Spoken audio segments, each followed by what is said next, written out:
Hey, Gloucester Township. I am Joe Allen here with Keith Gibbons, and we got a special guest in tonight. Yep. We've got Ray Henry, former council candidate Ray Henry here in studio. Hi, everybody. How you doing? So Ray's going to join us here, do our council meeting recap. And that was for November 13th, I believe it was, right? Yeah, it was November 13th. I think we actually skipped a meeting somehow in there, but we've been so busy with other things that I think we skipped one. Either way, we're doing the 13th today, which is the first one after the new election. And if I sound like I was cutting Joe off, I was cutting Joe off because he has a little bit of an issue going on. I've developed some weird kind of respiratory thing where I have not been able to really talk for it in a month, actually. So even on election day, going around to polling places, you sound like hell. I sounded terrible there, but on election day, I didn't talk to folks. Luckily, so we've thrown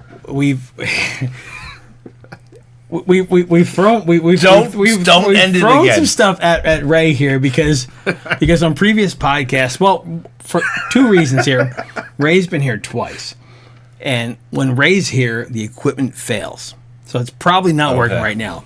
But at the same time, on election day, Ray and I drove around in his truck. We hit all the polling places. We got all the numbers, and when we had to talk to people, Ray talked to the people. I couldn't talk to people because if I started to talk to people, I would just go into coughing fits. Yeah. So they thought you had tuberculosis and like all kinds of stuff, right? You've been tested all over. TB test on me. I think it came back negative. If it didn't, I still got. I still not. Yeah. But anyway, don't make me laugh. Yeah, it's really. I said this before. He cut on the last one, but it's kind of encouraging, like being around him and trying to make a joke because he laughs so hard. He literally almost dies, and then you feel good about yourself. Like, I almost killed that guy with laughter. Try not to laugh right now. He's trying not to laugh. But anyway, all right, we're gonna get into it. We have we had a clean audit, folks, in the last council recap. Audit was done. We're clean. That means that they are so good at hiding corruption that it just passes right through. Yeah, that was one of the biggest things, too. We thought if new people got elected, we would do this forensic audit and it would clean up all that stuff. But it's not going to happen. We're just going to have to go with the old standard audit. No. Well, that's part of the problem. Is that, the state has certain regulations of what you need to do, what has to be shown and whatnot. And over time, you get good at skating around, what the requirements are, and you can pass an audit. That doesn't mean that it was actually clean, but that's kind of what what's said. So we had clip one here. We had a quick little clip here. Let's check out clip one. On the question, before we go, it's just that was a clean audit. There were no findings. You want to add to that, Mr. Lawrence? CFO, Mrs. Eric, you want to add to that? Hello. No, I'm good. Thank you. Okay. Thank you. Bueller. That was it. Were you good? That was it. Just a clean audit. Nothing happened. No, nothing. Everything is 100% in Gloucester Township. So you got your wish, Gloucester Township. Those auditors, did they pay any pay-to-play money? I'm not going to answer that question because I don't know it 100%. But I'm not sure. I think our auditors are Bowman and Company. And I'm still going to reserve my comments. Actually, this might be a good time to mention that anything that I say is my own personal opinion and not that of any position I may hold or any board I may be on. And previously, my opinions were of my own and not of the rest of my campaign. Okay. No longer a thing anymore.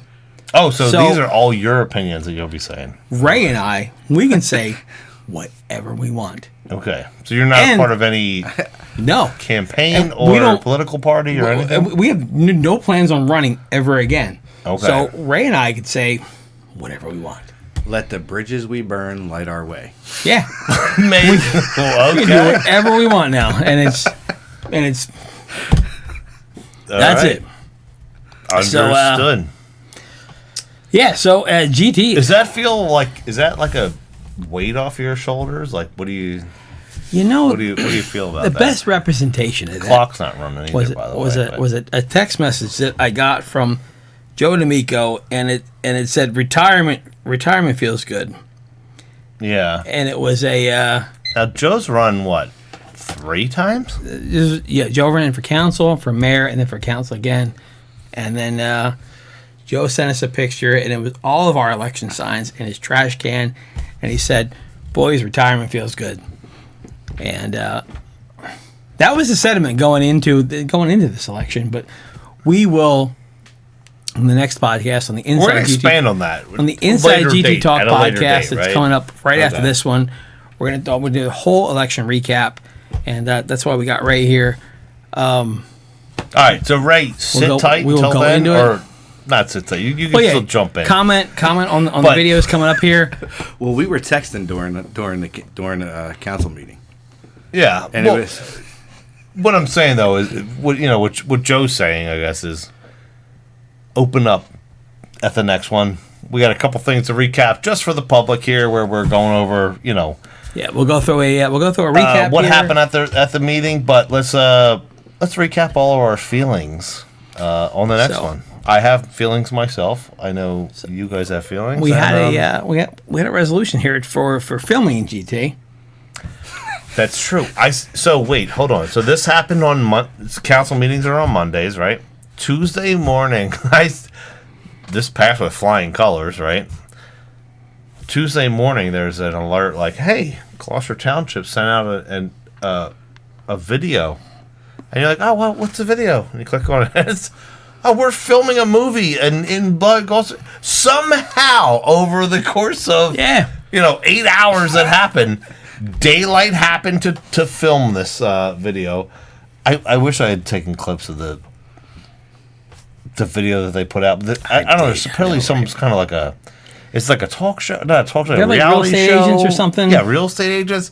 Whatever it was, they're filming something in Gloucester Township. What you knew was happening. Like nothing ends up on the agenda without a purpose or a reason for it being on the agenda. Yeah. There's always. It's not just like, hey, guess what?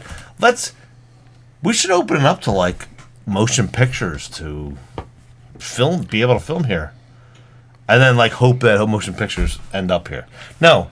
Motion pictures end up coming here filming and be like, "Oh, wait a minute, we have an ordinance against that, so we should actually change that to be, something or other." So that's kind of what happened here, right?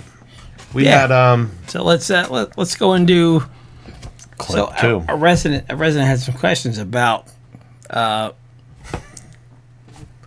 Ordinance creating Chapter 38 of the Code of Township of Gloucester entitled New Jersey Motion Picture and Television Commission, which will allow motion picture and television filming in the Township of Gloucester, County of Camden, State of New Jersey.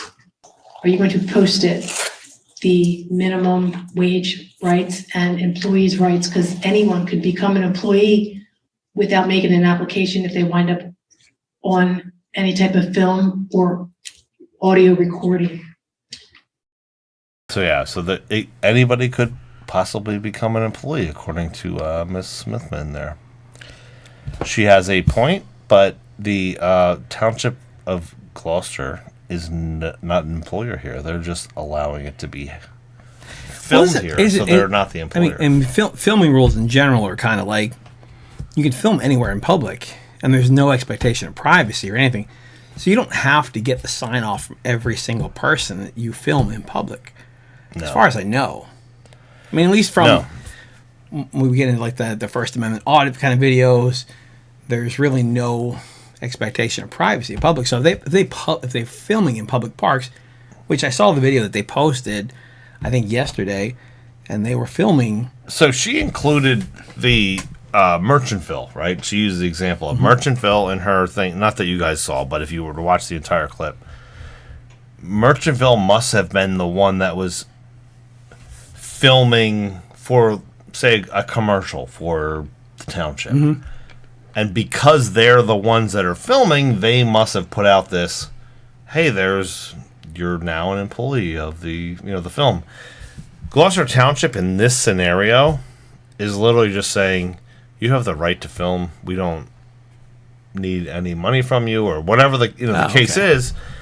And now that editing company, filming company, whatever you call it, producer, whatever it is, they're the ones that are filming this, and they have the right to do that because the township allowed them to. However, you're a person in public. If they captured you in public, again, like you said, you have no right to privacy in public. You don't need to be employed. Her argument in this whole, we showed you like 5 seconds of this. This was like a half hour, 40 minute. Yeah, it was long. Dissertation about rights of people and minimum wages and postings of minimum wages and whatnot, but Gloucester Township is not the employer of these people, or the producer of the film, so they really don't have to post that, which is what she was questioning. She was kind of saying like anybody that wound up on camera automatically became correct an employee that needed to be paid from the camera, right? And yeah, that's just that's not how it works. No. Yeah. So anyway, motion pictures are now a thing of Gloucester Township. We allow them to be filmed in Gloucester Township. I'm surprised they didn't do that closer to the 2025 election too, to talk about how great Gloucester Township was, and yeah, we can do that at all times though. During I'm sure it'll replay. Yeah. I'm sure it'll replay. So anyway, we moved into the eGov section, which is people submitting questions into council for some clarification on whatever items that they may have. And we started off with Pete Heinball, who his email was actually from the last council meeting. However, it didn't get in on time. 4 minutes late.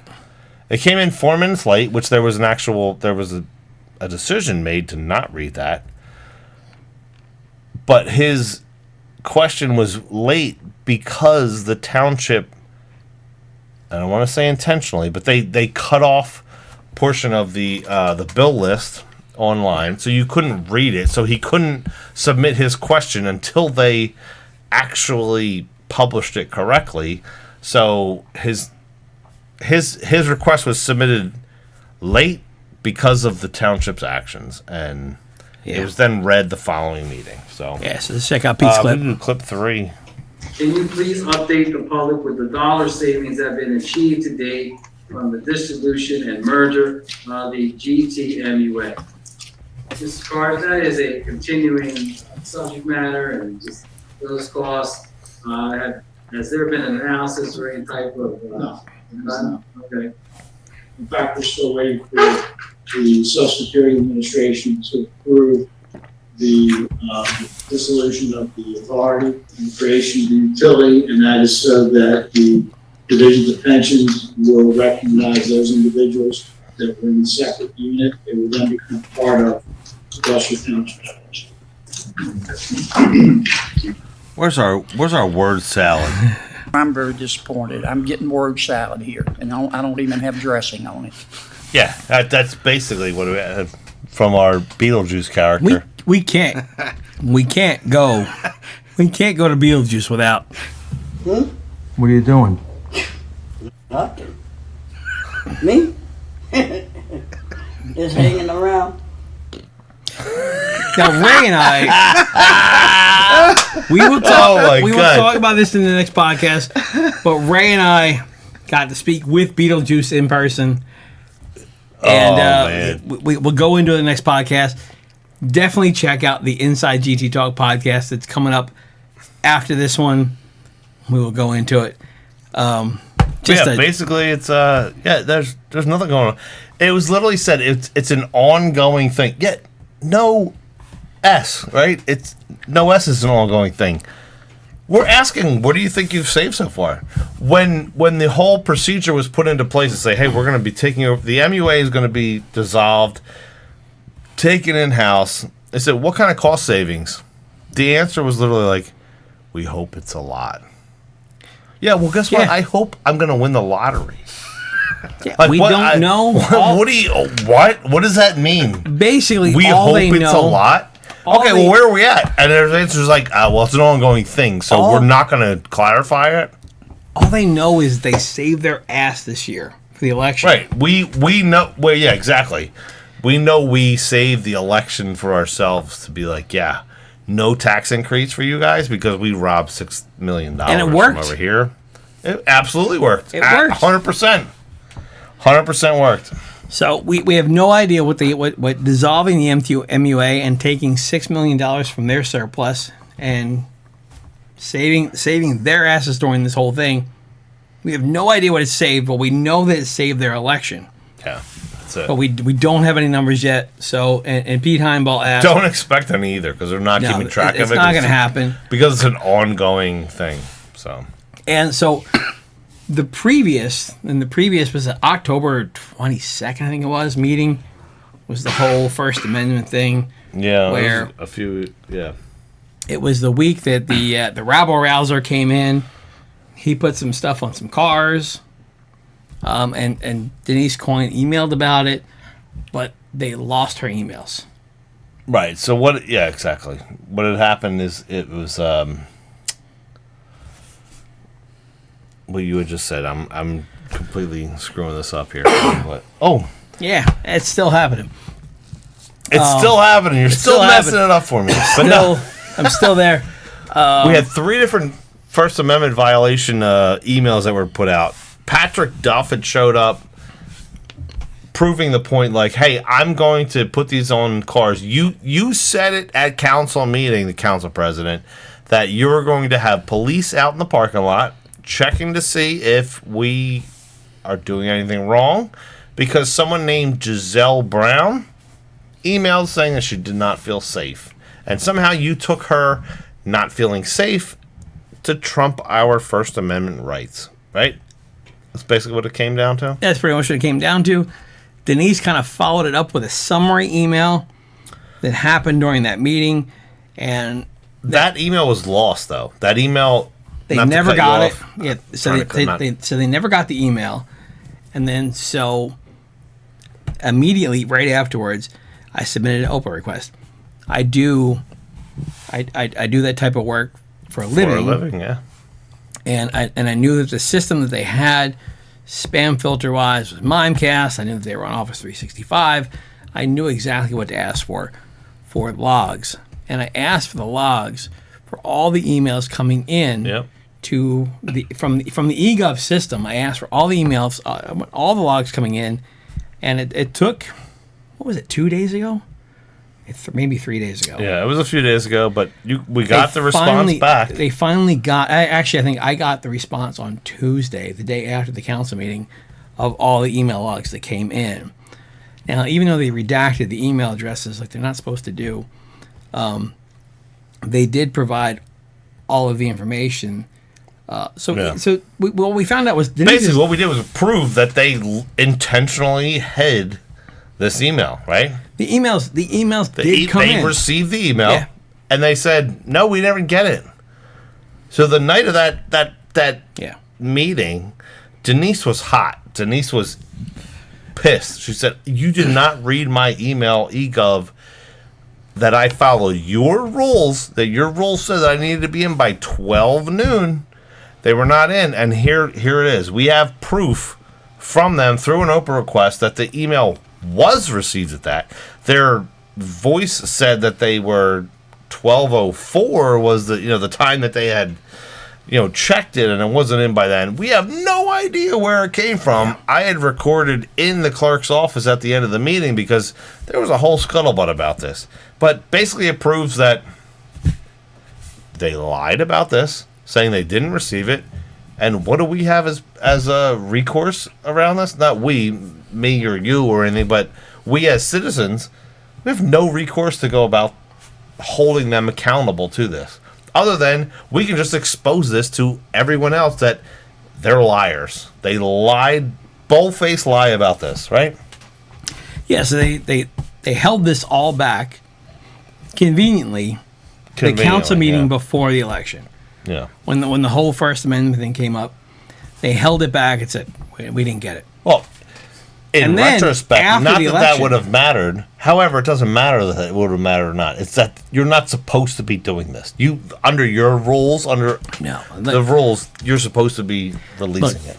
They could take people out of the audience and murder them on site, and That's- it wouldn't matter. I for the actually election. have recordings of people Yeah. saying that. They could do It anything they would want, not they would matter. still vote. But we'll get into trashing GT voters like I'm famous for in the next podcast. It's coming. But let's go into Denise's clip here about this. Yeah. Check your email. I went into the quarantine, I went into spam. We got one from Dina Hendry at 11:19. The next one that we got was from Pete Heimbach at 12:04. And that's through the eGov system, Yes. because it says at the bottom that it was confirmed as being sent.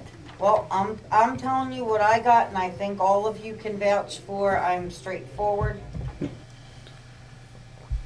All right, so this is your eGov question asking for it, and here's the proof. It was there. We have a few 11:56. GTE.gov access emails. A week later, that carried over or 2 from weeks last later. week. Our next one is from Denise Coyne, President Mercado. I feel compelled to address your recent actions that have raised serious questions about your commitment to upholding the fundamental principles of democracy and freedom of speech. Placing political flyers on cars parked at the municipal building was an expression of our democratic right to free speech, a right that you, as our representative, have sworn an oath to protect and uphold. However, statements that you have made at recent council meetings have left me troubled. First, the act of returning one of the flyers to the chairman of the opposition's committee and implying that he was responsible for distributing them was at best an inappropriate action. I believe it was an attempt to divert attention and intimidate individuals from exercising their First Amendment rights. Furthermore, reading a statement at a council meeting, purportedly from a woman who attended the flag-swearing ceremony, suggesting she felt unsafe due to finding the flyer in her car, and then implying that you agreed by requesting the police chief to deploy special officers to ensure that people are not doing things. No, they he shouldn't claims be he doing, never said is this. a disconcerting misuse of power. Instead of safeguarding our rights, it appears to be an attempt to suppress them. Additionally, your assertion that you had given your flyer back to the owner who passed it out, when in fact you had not, is a misrepresentation of the facts. Making unfounded assumptions and then reporting them as facts goes against the critical attributes of honesty and transparency that the citizens of township expected from their elected representatives. Our municipal building is a space where we, the residents, have an absolute right to protest our government and exercise our free speech. It is a symbol of democracy and should be a sanctuary for open dialogue and differing opinions. As your constituent, I ask that you reconsider your actions and publicly reaffirm your commitment to upholding the Constitution and the rights it guarantees to every American. Our township should be a place where democratic values are celebrated and protected, and where differing viewpoints are welcome rather than silent. I agree that people have differing viewpoints and that First Amendment rights apply to everyone. To everyone. People want to express their opinion. What I've tried to do in the time that I've served as council president here is that we try to keep politics out of the council chambers. So we had flyers put out on cars in the parking lot. What's next? So we're gonna have political signs here at our council meetings and people marching up and down or having placards here. It has been a courtesy over the year between both of the parties or whoever ran that we kept politics out of council chambers. So when I Did he say left the we had meeting 2 signs? weeks ago, there was 3 of these At the flyers on meeting? my car. That's fine. That's great. They videotaped it, and I guess they had a great time doing that. But no one was told to get arrested, despite what people have said. No one was instructed to be arrested, and no one instructed the police department to arrest anybody. So again, Let's yes, go back we in protect time. people's constitutional rights.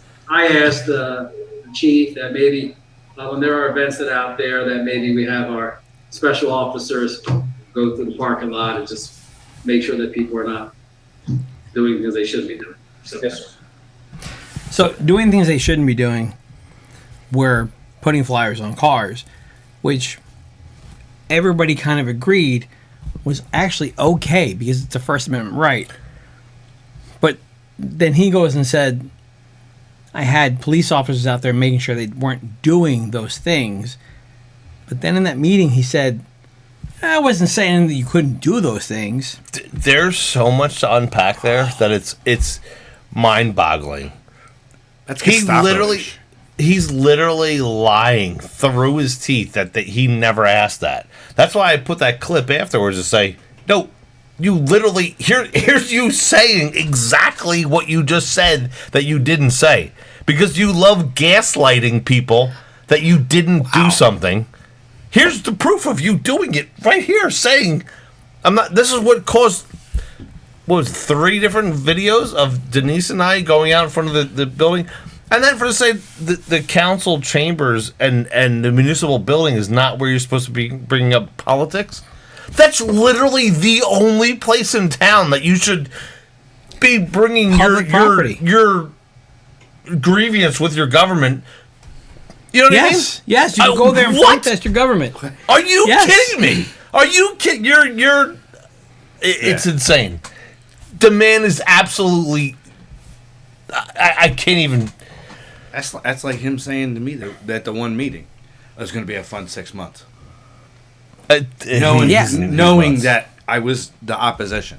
Yeah, and then what did he do that 6 months but to block us from doing anything at all that we needed to do? Yeah. We couldn't speak anywhere. We couldn't have flyers on cars. We couldn't put signs on the side of the road. We couldn't do anything. They're still out there. No, so yeah, to your point, Ray,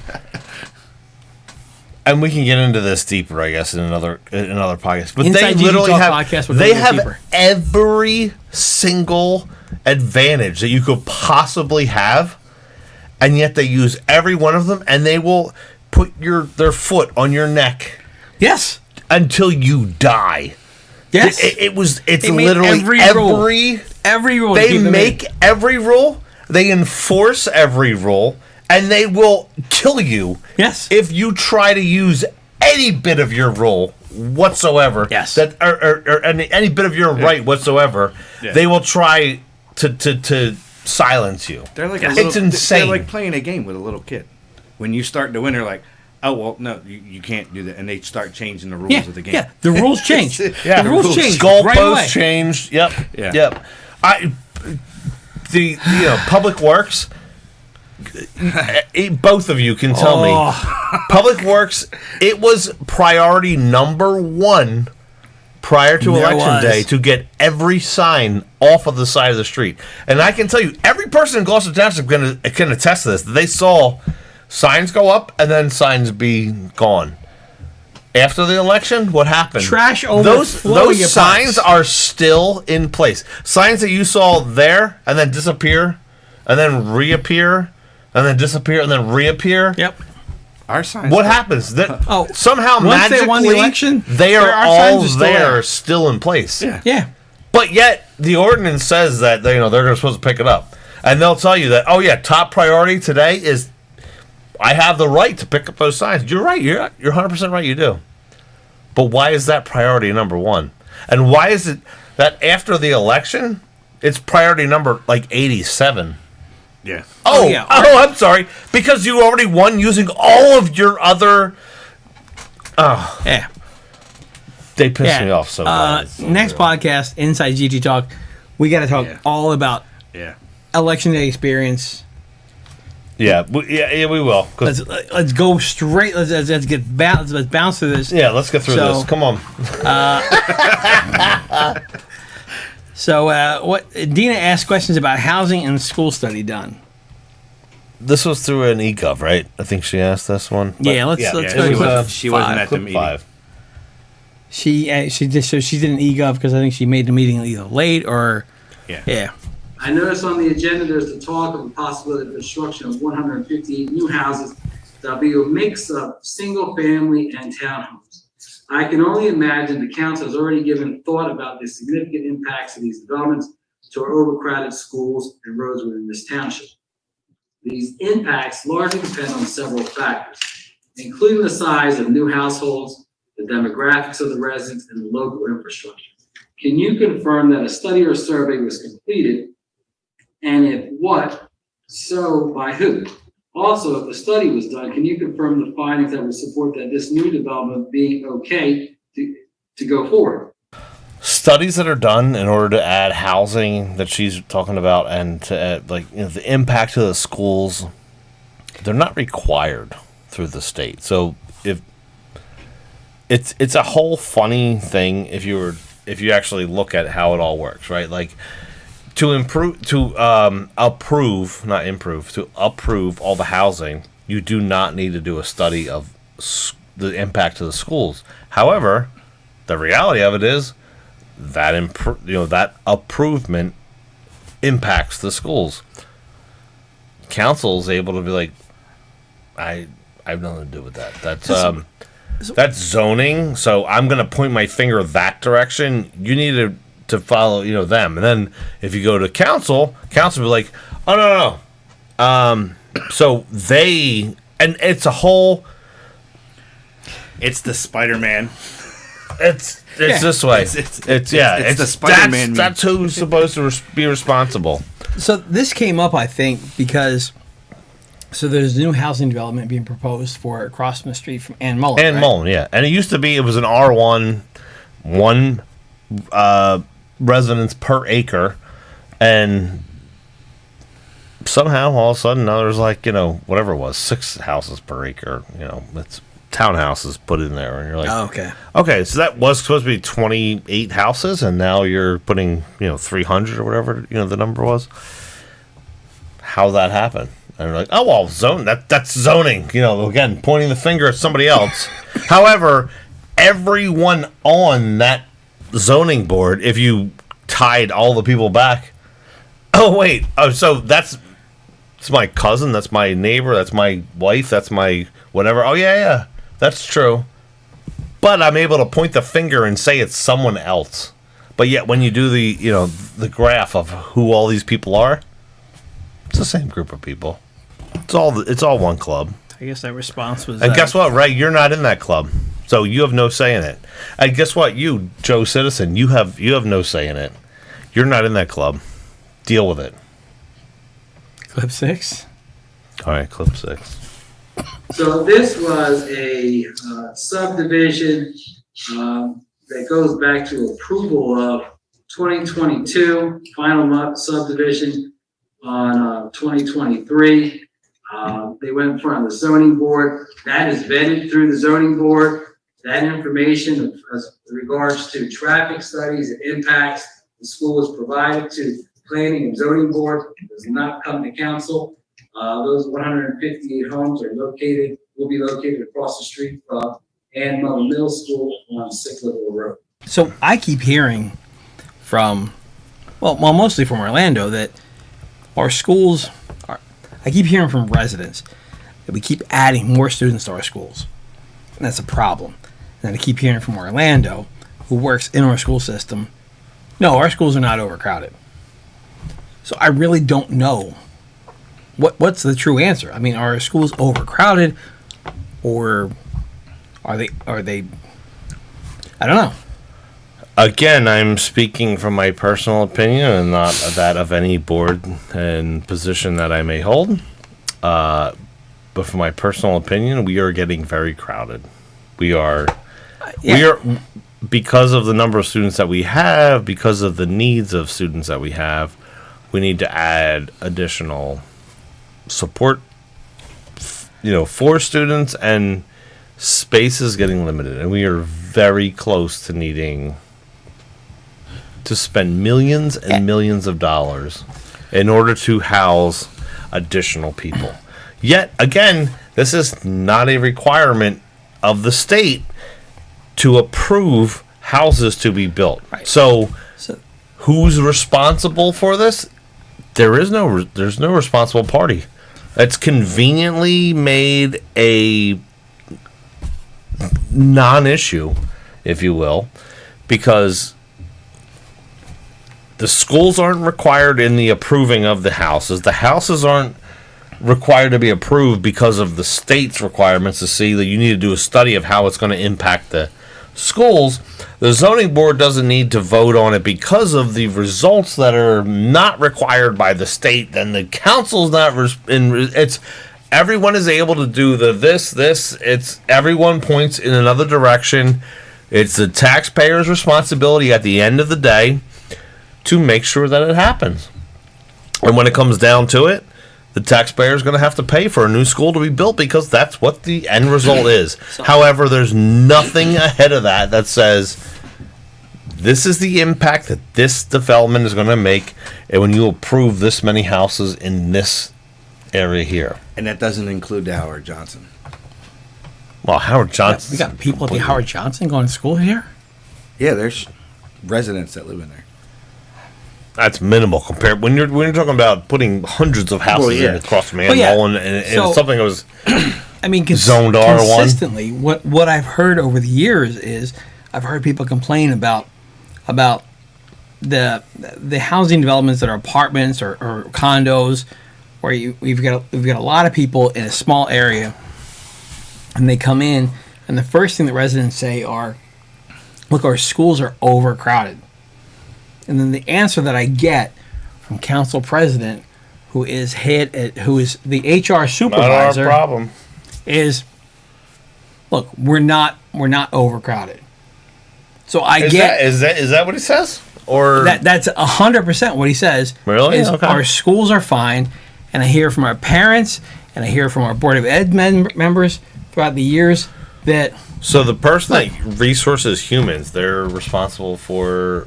They know about attendance and apparently our council president has the ear on everything that's going on in the schools, and he says our schools are fine.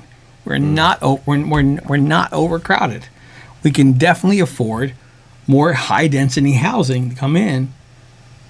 But meanwhile, everybody else in the township says, no, we can't afford any more high density housing. I don't know that he said. I'm not defending him, but I don't know that he says that.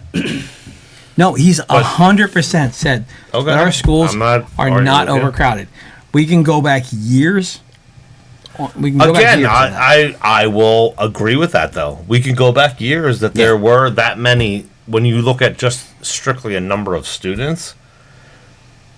But if you factor in the number of staff that it is required in order to service that many number of students, that could change. And then how do you house that many faculty, to execute that? Yeah.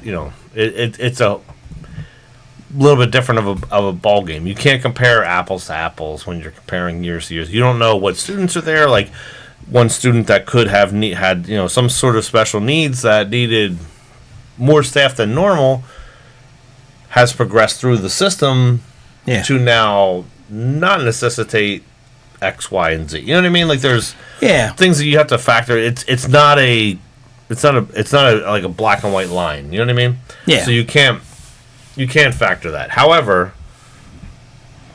I'm going to stop there.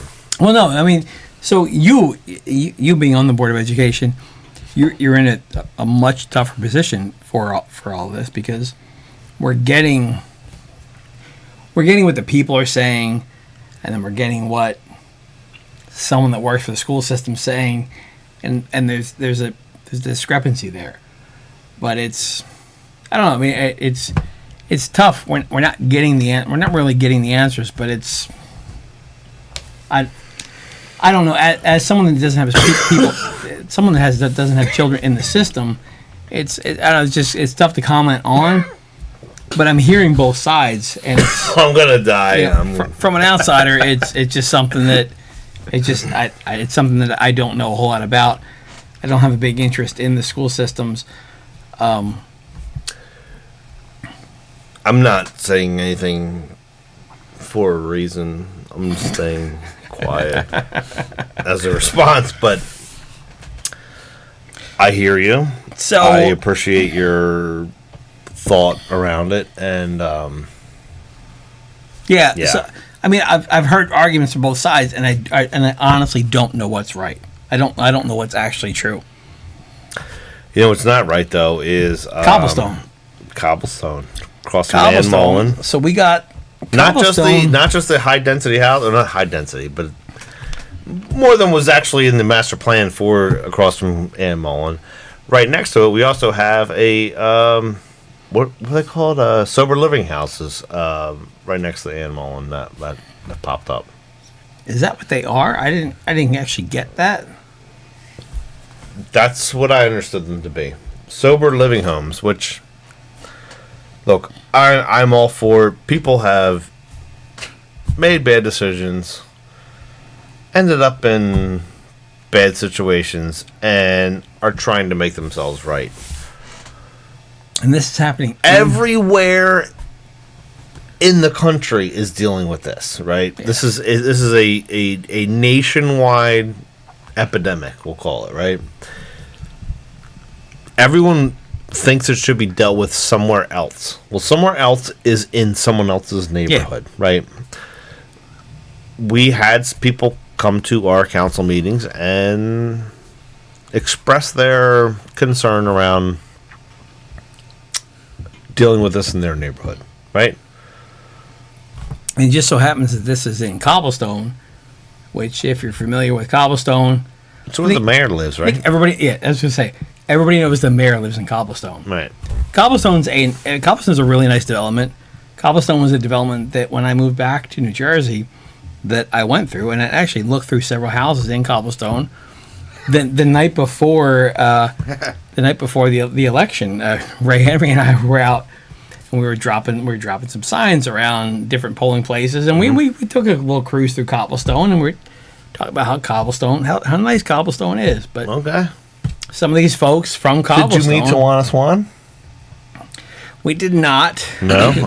We didn't meet Giselle either. She wasn't. Giselle Brown was not there. She was not back there either. She was preparing for her election. For her election the next day. Yeah. So, but yeah, we went through Cobblestone. You like that, do you? Right. And it just so happens that some folks from Cobblestone they got some issues with some stuff going on in Cobblestone. Let's check this out. Clip 7 here. I've been speaking with Donna in the zoning area and Andrea, the mayor's secretary. We just found out recently that we have 2 sober living homes at 3 Waterview Drive and 12 Diamond Courts. She confirmed with both of those addresses that they are not licensed and they should not be operating. We were told that there were going to be at least 6 to 8 people in this home with people in there. And we're right near Ann Mullen School, and I know the mayor lives nearby, and we really don't want this in our neighborhood. Guess what, Tawana? No one wants in their neighborhood. That's the problem. Yeah, anywhere you go, nobody wants this. But it's kind of crazy to me that, man, if you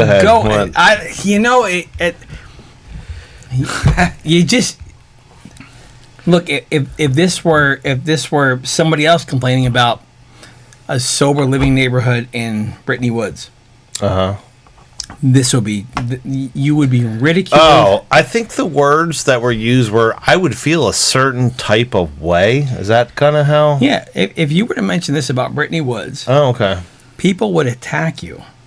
But now that I think I was called a racist. Yeah, but now that this is happening in Cobblestone, right? All of a sudden, nobody's getting attacked anymore. Oh, so yeah, it just, you know what? There's a weird standard here, to where if you question anything about something happening in Brittany Woods, all of a sudden you're labeled as something else. Well, but now people are asking us the same questions about Cobblestone, and they're treated completely fairly. Not only are they treated fairly, there's rules around how long you have to talk about a certain topic, right?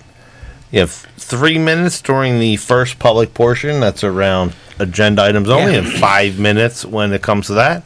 That clock didn't run at all. Oh, no.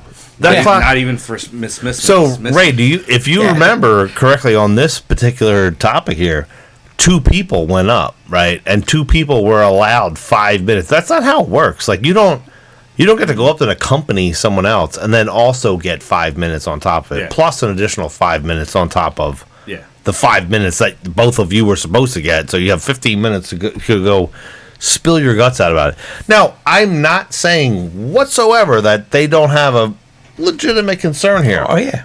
But those aren't the rules, right? These are the rules that we follow. When somebody goes up there and has a First Amendment violation issue that they bring to council, they get cut off.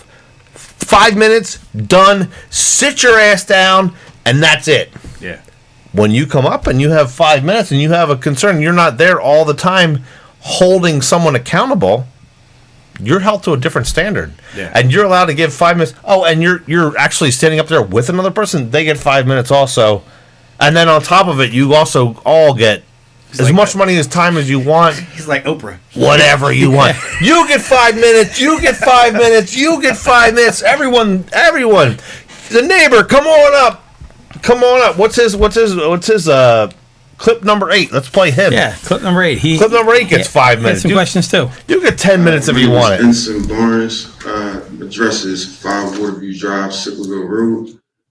So the two nice ladies that was talking, I'm the neighbor that she was just talking about. We just moved here 3 months ago.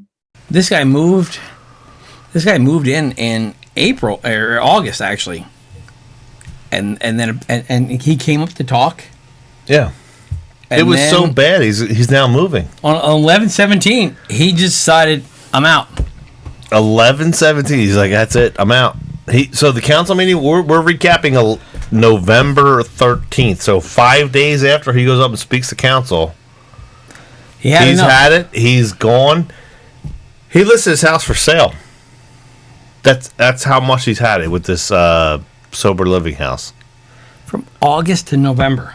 This guy came up and he was like, I don't care who lives next door, what kind of stuff they're going through. I don't want them in my neighborhood. Yep. Well, I think his problem was, I think in the one house, there was allegedly a registered sex offender. I don't know that it was alleged. I think that they were concerned that there's a possibility of that. Alleged. Yeah, they did. They made mention of that too.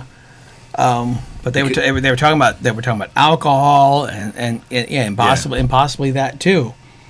But they brought up everything.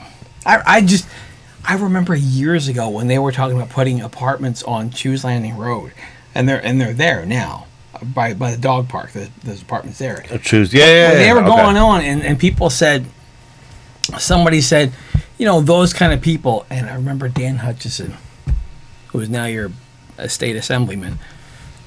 He was like, "What do you mean about congratulations, those people?" And it was such a just like, let me take your view on low income housing and make you feel like a piece of shit. Yeah. But that's the game plan. That's exactly what happened here, and we'll talk about Dan in the next podcast too.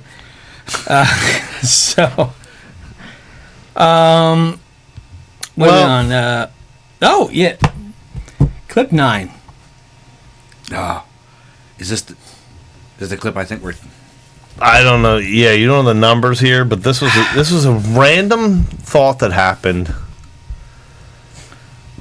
I don't even know how to describe this one, but it was I don't know.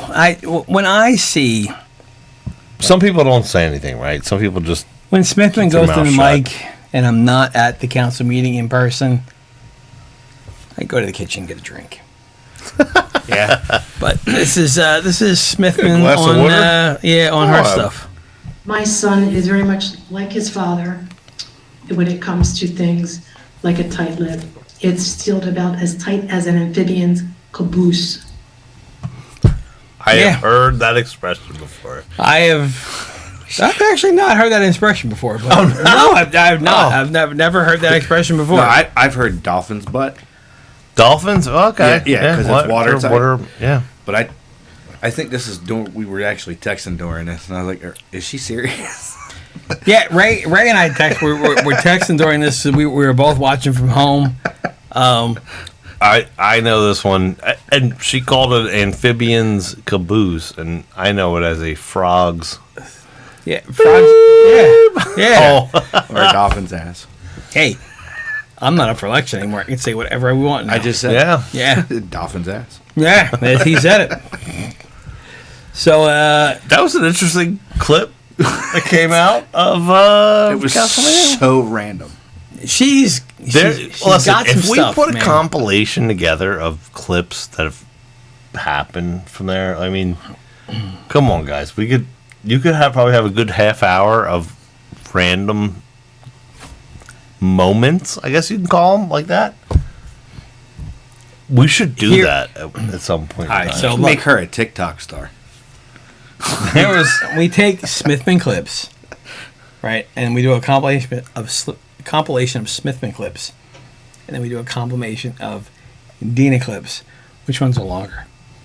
Oh, Dina's are longer for sure, but the Smithman ones are I think out better. In the my last, daughter, in the so, last year, there's been, my daughter comes to council meetings with Yes. me, right? She's only 14 years old. If I say, I don't know, whatever, parent-daughter, conversations, whatever, in a random thing she'll throw out to me just to throw me off, she'll be like, I poop blood. Yes. And I'm like, what? Yes. You can't do that one. That's not fair. Or she'll be like, I kick rocks. Yes. You're like, what? No, you can't. Like, it's not fair. Like, Your daughter came up with a helpful hutch. She did helpful hutch. That was the greatest thing. That was the greatest thing. When Dan Hutchinson just wants to step in. Oh yeah, that's helpful hutch. And he wants to help. She came up with helpful hutch, and I was like, that. Oh man, that's a classic. Yeah, helpful hutch is a classic. Yeah, but I think, to be fair, so if we would take all of Smithman clips and Dina clips, and we would total them up together, and let's just say that they equal the same amount of time. There would be probably 100 Smithman clips to like 3017 clips. Oh, 100%. Yeah. She's very listen, I love Dina. She has absolutely. At least she a gives big you a heart. warning. She does do that too, right? She gives you a warning. She does. She comes out gives you with the the warning. She comes out with the warning ahead of time. Incoming. She's long-winded, if that's what you're saying. Yeah. I'm not faulting her for that. Okay. Yeah. Well, my thing, when I listen to Dina clips, Dina clips go on, and they're like, "You guys are bad, and you're not doing what you're supposed to be doing." And I'm watching, going, "We know, we know." Right. But obviously, how many people didn't vote this election? 35,000. 35,000 don't know. Almost 50. Well, there's 50,000 total, and we got 15,000 votes total. So, what? 35,000. Yeah. A lot. Don't Can we settle know. that a lot? Yeah, 35,000 don't know. Yeah.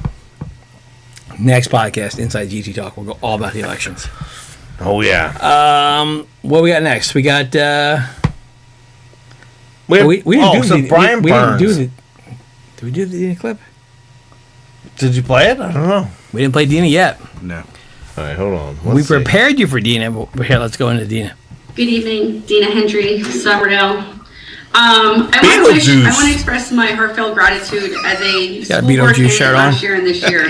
Yeah. It was a relief to learn that no slanderous or racial diversive letters filled with falsehoods were published about me, authored by council members who misused their positions and were funded by political action committees. See, that's 100% a legitimate Council point. does not interfere with school board elections. Oh, really?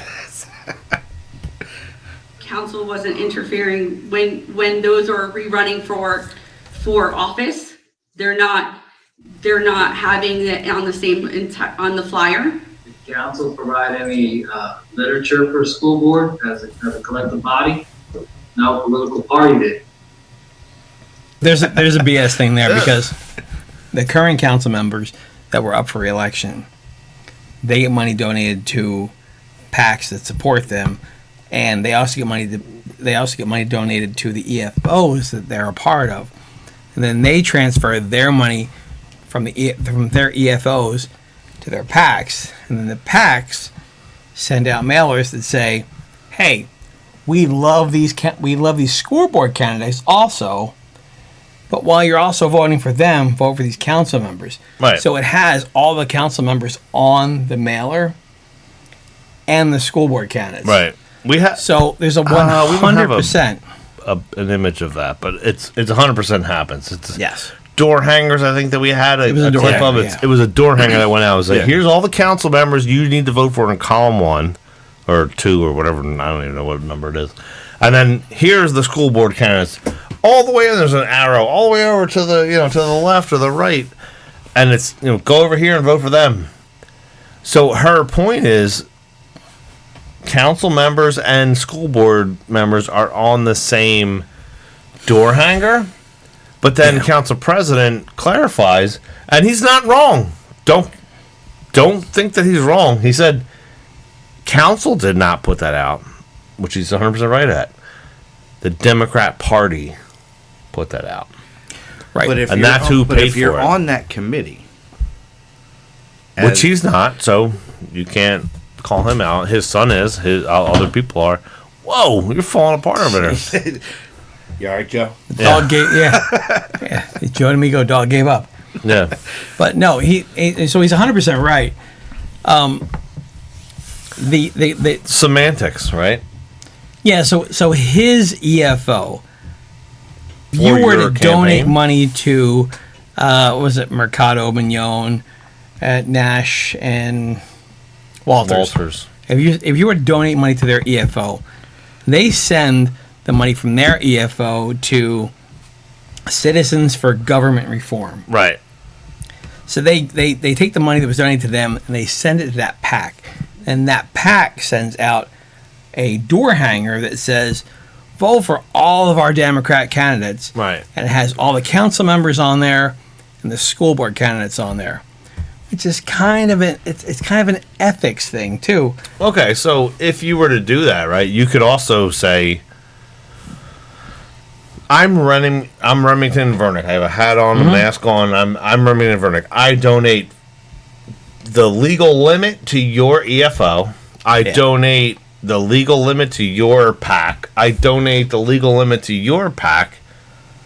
And the EFO and the PAC all donate their money to the one PAC. The one PAC, yeah. Now, all of that money actually went to where it needed to go to. Yeah. But they legally skated the rules around how the money is distributed. I donated because you're on the ticket and you're going to vote yes to anything that I submit as an invoice and say, yeah, we're going to charge you $50,000 to tell you that the boiler needs to be put back in the exact same place that it came from. Thank you, Joe. I really appreciate that. You just gave us $50,000. We donated $20,000 to your PAC, your EFO, and your other PAC, and we made out with 20 grand. Thank you. That's how that's what pay to play is, right? That's how that whole thing works. Yeah, so we paid somebody $40,000 to basically go. That's one time. And we're gonna do that throughout the year. Well, yeah, we're probably gonna end up with but essentially, $250,000 of your taxpayers' money. To summarize it, we took a boiler from a position on a floor, right, and then we had Remington Vernick coming in, and we paid them $40,000 to go. Put it back where it belongs. Put it right where we took the other one, and when we gave them $40,000, and then they probably took whatever amount of that $40,000, and they sent it to whatever EFO or whatever PAC, and that PAC used that money to fund the campaign for the people that are in office right now, the people that won the election. Inside GG Talk, the next podcast coming up, we'll talk about that election completely. Check that out. So Dina was right. Dina. Well, she's right, and Orlando's right. So they're both correct. Dina saying, "Thank you for not submitting something against me. However, your PAC was donated this money, and that's how you slandered, other candidates, and you were to promote specific candidates." And it was like, "No, it wasn't. It wasn't council," which they're right. Council didn't do it. The Camden County Democrat Committee is the one that paid for and put that Yeah. thing out. So, okay, great. The Democrat committee supported the school board candidates. But her point was a political party supported school board candidates who were supposed to be non-political. And it's You, funny too. as the Democrat Party, supported them and put them on there, so you made it political. And you know what the sad part is. So as Restore GT, we have promoted we've promoted candidates from every party. Right. So we've promoted Democrat candidates, we've promoted Republican candidates, and we sat down over the last couple of years with, I think even when you ran 2020. I don't 2020, sorry, 2022, when you ran and won, and in 2023, we approached some of these school board candidates and said, "Hey, as the Republican club or Republican committee, did you guys need help?" And all the school board candidates said, "No, Right. we don't need any help. Right. We want to run as parents. This is who we are." And as the Republican committee said, well, look, you're not fighting against a fair game. Right. The Democrat committee is coming against you. Do you need help? And you said it, and the rest of the No, candidates I don't said need it. any help from anybody. It's me. And you spent your own money. Dina spent her own money. Everybody that ran against them spent their own money, and they didn't want it. And that was kind of the big thing, was all these people that ran against them for the last 2 years, they all spent their own money, and they did not want any partisan money.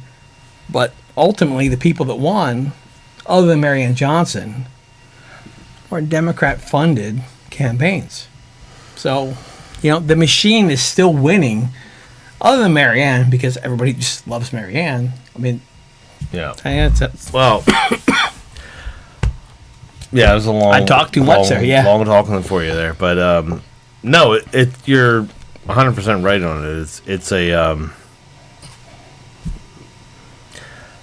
I don't want to talk too much about it. Yeah, you can't, because of the position you're in. You can't talk too much about it. But I know myself. I don't care any party whatsoever. It's individual. Myself. I'm myself. I don't represent any party whatsoever.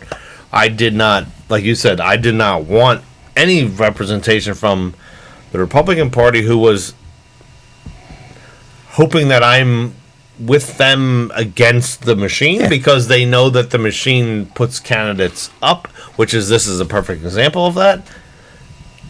That's fine. I could be on your side, in that respect, but I'm not. I'm just me. Again, everything I say is just my own opinion, I'm just me.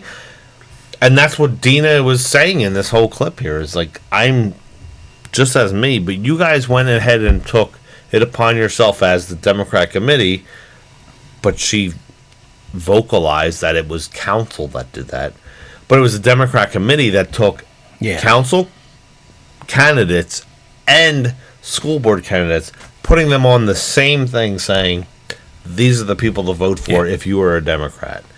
And it shouldn't be that way. It should be, here are your council candidates as a Democrat committee. School board has nothing to do with it, because we are nonpartisan, and that's how it's supposed to be. And she's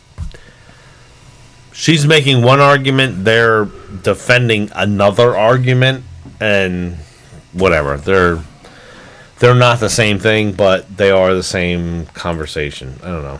But anyway, we digressed for a half hour over here over nothing here. But we had Brian Burns. Awesome dude. Love Brian. Everybody loves Brian. He's all about preserving open space. He's wants to take land that is owned by people who also preserve this or hold the same values, I guess, of, I don't want to create this as a new development, and then the town is able to purchase the land through grants, through like the Green Acres program, different things. But he had mentioned snow-capped mountains. This was a pretty interesting one here. where are we at? Clip 11 here, Joe. Let's play clip 11. Good evening, Council. I have some information here, actually some photos and a handout I'd like to share with you guys.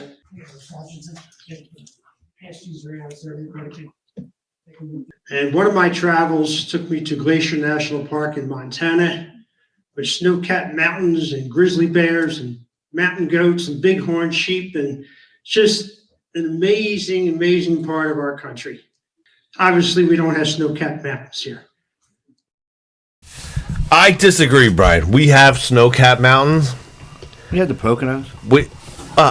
No, in Gloucester Township, right? We have Dirt Mountain. We have Dirt Mountain, yes. Have you never seen Dirt Mountain? I forgot. I have seen your video. Okay, we have. But this, look, Brian's a great dude, and this was a good clip where he went into visiting other areas of the country and went up. But when he mentioned snow-capped mountains, I couldn't help but remember Dirt Mountain. I was breaking stones about Dirt Mountain, and at this mountain of dirt from Windy Hill? Is that what this is called? Windy Hill Apartments. The mountain was away. You could see it from a mile away. And Ira Eckstein. Is that Paris? Palace Catering. Yeah, Palace Catering. It's right behind Palace Catering. You could see it from. So Ira sent in an email after I put that video out, asking them, like, what the hell's going on with this Dirt Mountain that you guys got over here, right? And then they're like, oh, hey, Mr. McGillis, the guy that sits all the way in the corner and never says anything. We're like, is that legal? Is that fine? And he's like, yeah, there's a certain grade there. Well, ever since that happened, there's been activity on Dirt Mountain. And I joked around about it, like Dirt Mountain had snow caps on it at one point. The temperature went up a little bit, so they melted away and whatnot. So Brian's whatever you want to call it, his standing up there talking about the mountains just made me think about that. And then I had a clip 12. There was a Dirt Mountain update. Like I go by there all the time and I record. Look, there was a car that got stuck. Somehow it made a wrong turn and ended up on Dirt Mountain. But there's bulldozers up there, excavators. Trying to get it above the trees, I guess. Yeah, at this point they're still building it up. They're still building it up.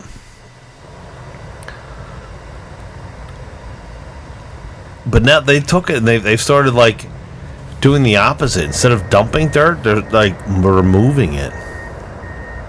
And they're not removing it, they're just spreading it further. Shuffling. Just moving it somewhere else?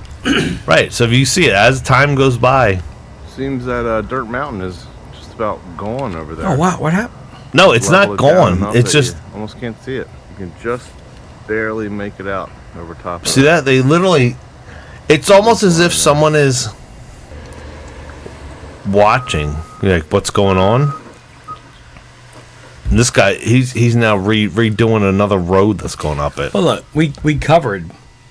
Uh-huh. They all watch the podcast. The what? They all watch the podcast. Oh, 100%. We'll get into that in the next podcast, Joe. Next podcast, Inside they podcast. all watch this. 100%. Definitely check out the next podcast. But there's this Dirt Mountain though. They 100% watch this, and there I have videos of this thing from far away from it.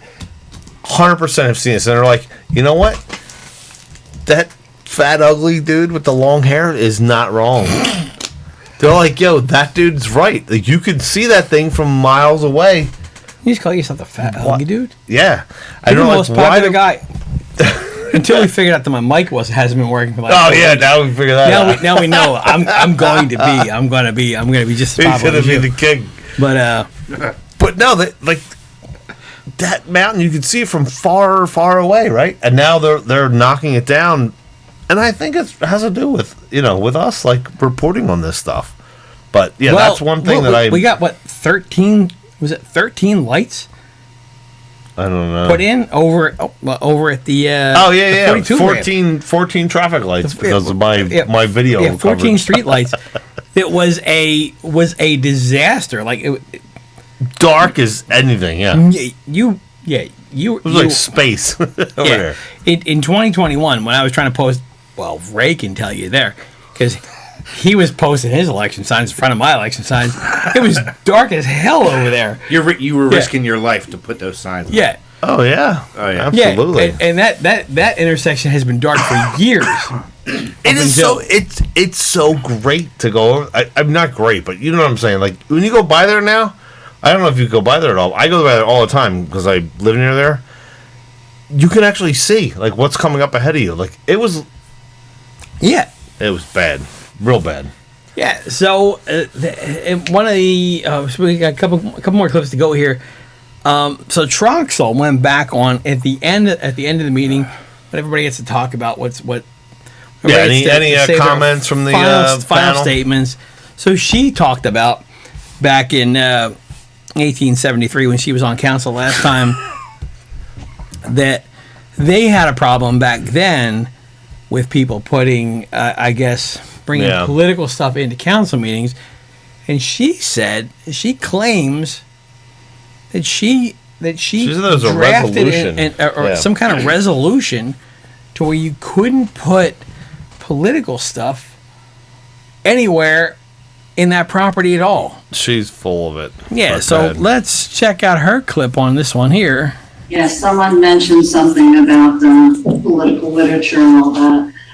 Years ago, we had a problem with people putting literature on the cars, and it was political in nature, and they were bringing it into the municipal building. The wind would blow it around, and it would blow it off, and we found them all over the place, and it became sort of something that we didn't like to see, because we try and keep politics. Boo-hoo. We want to keep politics away from this process and this building and this parking lot. So we passed a resolution, and I don't remember the number of the resolution at all, but I know Because it doesn't we passed a exist. resolution prohibiting political literature in the municipal building and also in the parking lot. So please be reminded of that whenever there's an election. It's very important that we keep it out of the whole process, please. This lady did not pay attention to the last several weeks of First Amendment stuff that the people brought out, to where you can absolutely place anything you want as a First Amendment right to go against your government and say, no, look, I don't think this is right. I'm protesting this. To put a flyer on a car, to hold a sign anywhere you want. She claims that they passed some kind of ordinance for this, and that just absolutely didn't happen. Well, she claims it's a resolution, which it should have been an ordinance. But either way, like you said, it's unconstitutional to pass that. So even if it were passed, I would guarantee you 1,000% that Chief Harkins of our police department, not brought up in this, he would never have his police department enforce something like that. That guy knows 100% what he's supposed to enforce and what he's not supposed to enforce. And what council has asked him to enforce, he's not done it. He has done the absolute spot on what he's supposed to be doing in these situations. And if there were people, I understand what she's saying with there was trash, I guess, if someone were to throw it on the ground, and not disparaging those people.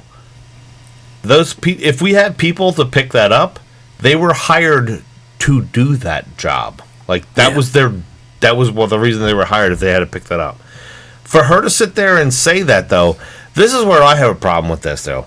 Someone should have, our solicitor, maybe our GD solicitor in town, should have stood up and said, no, you're absolutely wrong, Mrs. Troxel. That's against the First Amendment rights of our citizens here to pass something like that. No one stood up and said anything. No, they just let her say that, and then that be enough power, we'll say, to let people think oh, maybe there is an ordinance that we can't do that. Yeah, and that is a prior restraint type of a situation where you're restricting somebody's. Yeah.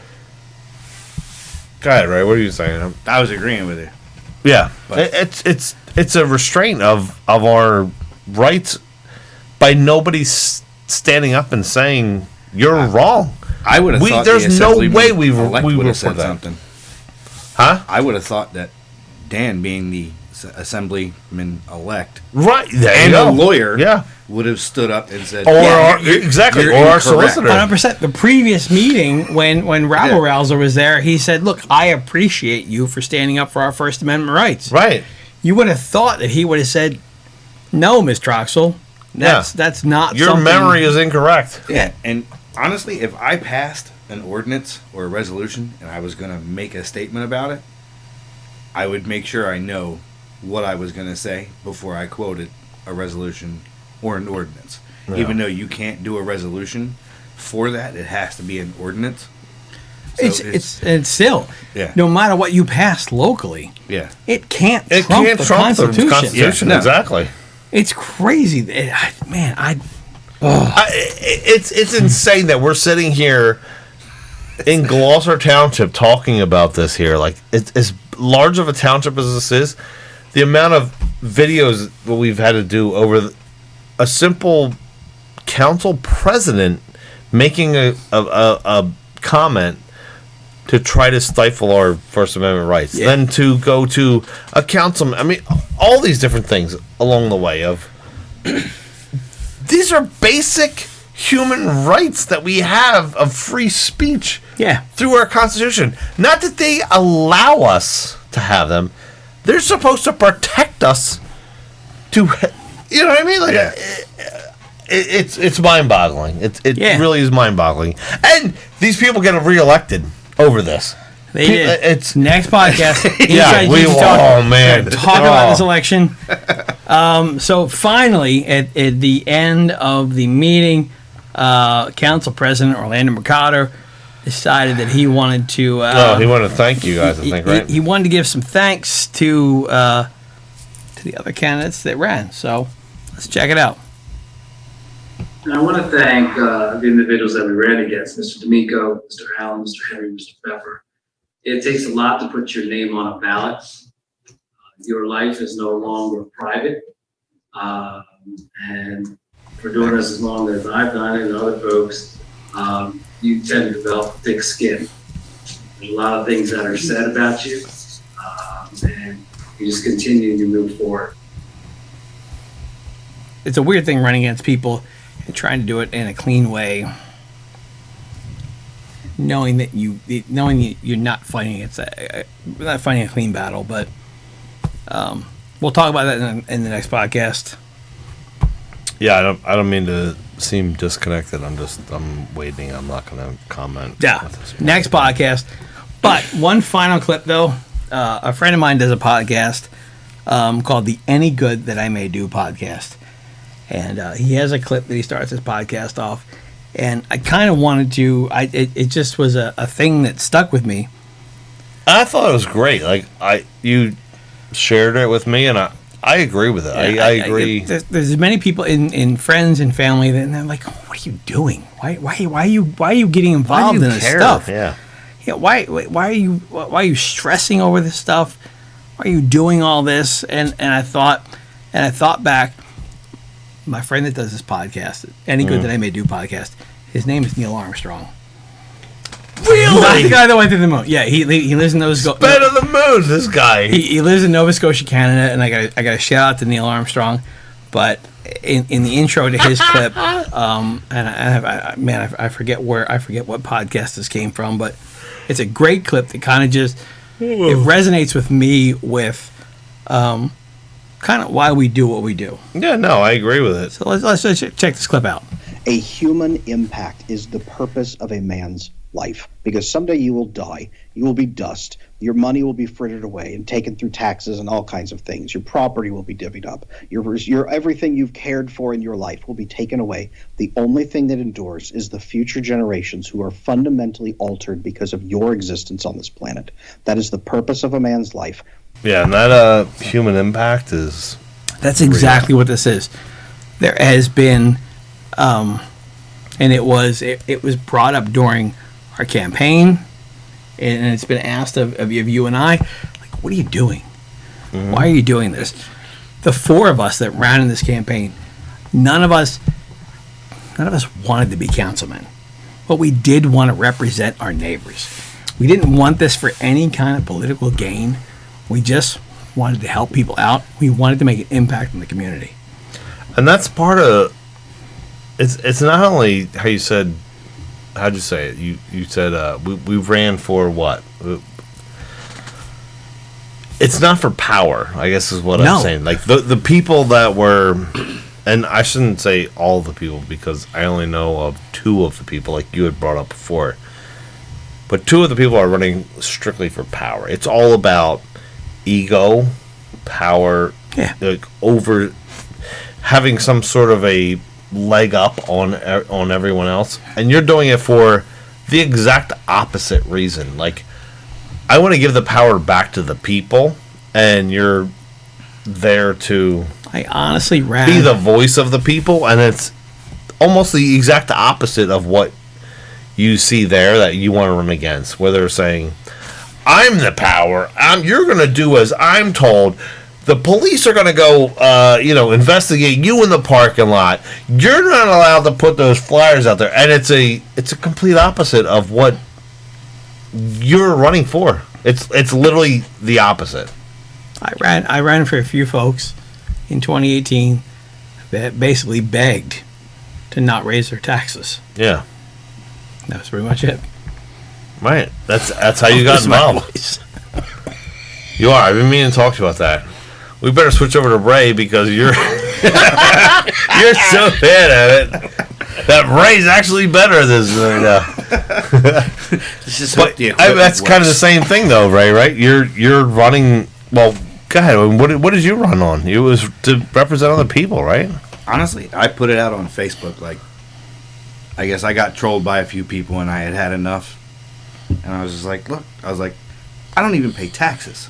Nothing any of these people do affects me, right? But it affects my neighbors, right? And I was like, those are the people that I'm running for.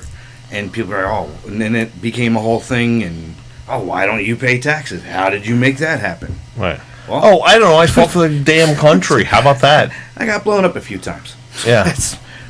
It's a small price to pay. It's crazy. But it's like, I don't know. But no, you're right though. I mean, that's the whole thing. Is like you get to a certain point in your life. Like when you're younger, you're trying to make a name for yourself, or you're doing whatever. Like at this point, I don't give a crap about anything that anyone thinks about me, does, or anything else. It's to do it for a reason, right? And my reason of anything is for my neighbors and to do what's right by them of what I see. Yeah. Maybe I'm wrong in this scenario. And guess what? I'm open to hearing what you have to say of how I'm wrong, right? But from me sitting here, I can't see what you think is, and I'm not saying you, I'm just saying the opposite side, right? Yeah, absolutely. Like what you think is wrong that I think is wrong, tell me. Like what is it that you doing better that I'm doing? And that's why I'm fair in looking at, like, they do good things for the community, right? Oh, yeah, there's 100% that they do good things for the community. However, there are things that you do that are out of line that I think I could do better. And that's just me. I'm not running for council. I didn't run for council. That was you guys doing that. But that's what I see as your argument. I think, kind of thing. At the very least, I think we could have had 4 new people on council, and even if 4 didn't get elected, what we would have had was we would have had discussion up there. Discussion and balance, right? There's never the only discussion that's ever happens at a council meeting is between the folks that are sitting up there and the folks in the crowd. There's never a discussion between the people that are up there right now. Right. So if we would have elected 4 of us, or 2 of us, or 3 of us, there still would have been some kind of discussion. Dialogue, yeah. And there would have been a little more checks and balances. And that's all we asked for. We weren't trying to take over anything. And we'll get into the next podcast. But yeah, that's what I was going to say. That's a how dare you try to get into our, we roll this mother effer. That's basically how they look at it. Yeah, it was a death grip. But 100%. Yeah. We took this meeting. Yeah, we went about a half hour over where we should have gone on this. We thought we were gonna bang this one out really quick, but this is gonna be a 30-minute meeting. We're in an hour and 27 minutes. Yeah. So let's see you, folks.